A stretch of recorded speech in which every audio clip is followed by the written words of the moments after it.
حدیث نمبر 319 حدثنا محمود بن غيلان قال حدثنا أبو داود قال حدثنا شعبة عن معاوية بن قرة قال سمعت عبد الله بن مغفل المزني رضي الله عنه يقول رأيت النبي صلى الله عليه وآله وسلم على ناقته يوم الفتح وهو يقرأ إنا فتحنا لك فتحا مبينا ليغفر لك الله ما تقدم من ذنبك وما تأخر.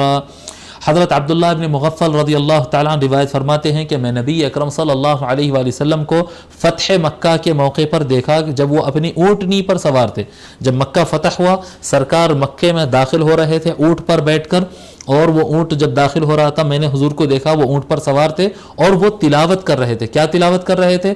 انا فتحنا لک فتحا مبینا. یہ سورہ فتح ہے نا, 26ویں پارے میں سورہ فتح, اس کی پہلی آیت اور پہلی اور دوسری آیت انا فتحنا لک فتحا مبینا لیغفر لک اللہ ما تقدم من ذنبک وما تأخر ویتم نعمته علیک ویہدیک صراطا مستقیما. وہاں پر آیت ختم ہو رہی ہے. انہوں نے شارٹ میں بیان کیا کہ رسول اکرم صلی اللہ علیہ وآلہ وسلم یہ تلاوت فرما رہے تھے. قال فقرأ ورجع. تو فرماتے عبداللہ ابن مغفل رضی اللہ تعالیٰ عنہ جب حضور صلی اللہ علیہ وآلہ وسلم یہ تلاوت فرمائے تو بلند آواز سے یہ تلاوت ہو رہی تھی اور سرکار نے اس میں آواز کو حرکت دی. آواز کو اس میں حرکت دی جیسا قاری لوگ کرتے ہیں نا, قراء جو ہے ایسا آواز کو اونچا کرتے, آواز کو نیچا کرتے, تھوڑا حلق کے کمالات تھوڑے بہت وہاں پر دکھاتے ہیں. تو حضور صلی اللہ علیہ وآلہ وسلم نے بھی اس طرح سے کیا. قال وقال معاوية بن قرة لولا أن يجتمع الناس علي لأخذت لكم في ذلك الصوت أو قال اللحن. معاویہ بن قرہ جو تابعی ہے جو عبداللہ بن مغفل رضی اللہ عنہ سے روایت کرتے ہیں, وہ کہتے ہیں کہ اگر مجھے اس بات کا ڈر نہیں ہوتا کہ پبلک جمع ہوں گی, اب جہاں پر ہم ہیں اگر مجھے اس بات کا ڈر نہیں ہے کہ پبلک جمع ہوں گی تو سرکار کیسا پڑھے میں ویسا پڑھ کے سنا سکتا ہوں.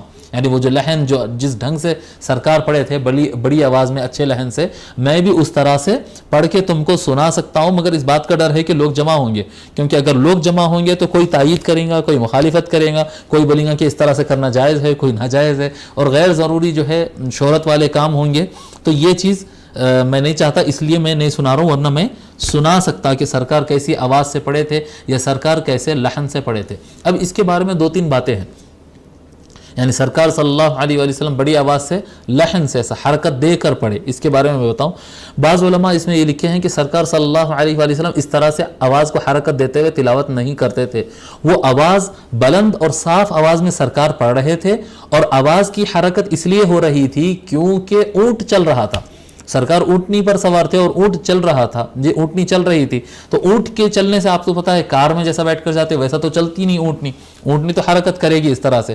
جی تو اونٹنی کی حرکت کی وجہ سے آقا صلی اللہ علیہ وآلہ وسلم کی آواز میں حرکت آ رہی تھی, اس طرح سے بعض علماء نے لکھا. بعض علماء نے لکھا ہے نہیں, حضور صلی اللہ علیہ وآلہ وسلم ایک آدھ مرتبہ یہ عمل کر کے دکھا دیے تاکہ جو اچھے آواز والے قاری ہے ان کے لیے بھی ایک سنت بن جائے, ان کے لیے بھی ایک جواز کا رستہ نکل جائے کہ ہاں اس طرح سے بھی سرکار نے تلاوت کیا تھا کبھی, تو یہ اس طرح سے کرنا بھی جائز ہے.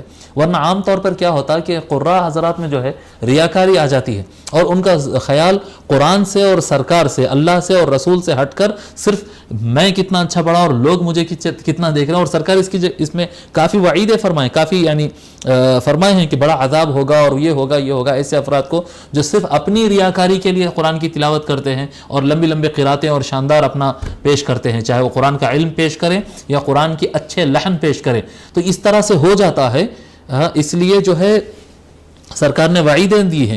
لیکن اگر کوئی صرف قرآن کی نغمگی, قرآن کے حسن کے لیے اور قرآن لوگ سنیں غور سے اس لیے یا اس سے لطف اندوز ہونے کے لیے اگر کر رہا ہے, اس کا مقصود قرآن ہے, اس کا مقصد اللہ اور اس کا رسول ہے, نہ کہ خود نمائی مقصود ہے. اگر وہ اللہ رسول کی طرف اس کا خیال ہے تو پھر وہ اس طرح سے تلاوت کر سکتا ہے. لیکن اس میں ایک قاعدہ ہے کہ تکلف نہیں آنا, تکلف سے زیادہ فورس ڈال کے تکلف سے پڑھ رہے ہیں نہیں, ایسے تلاوتیں نہیں.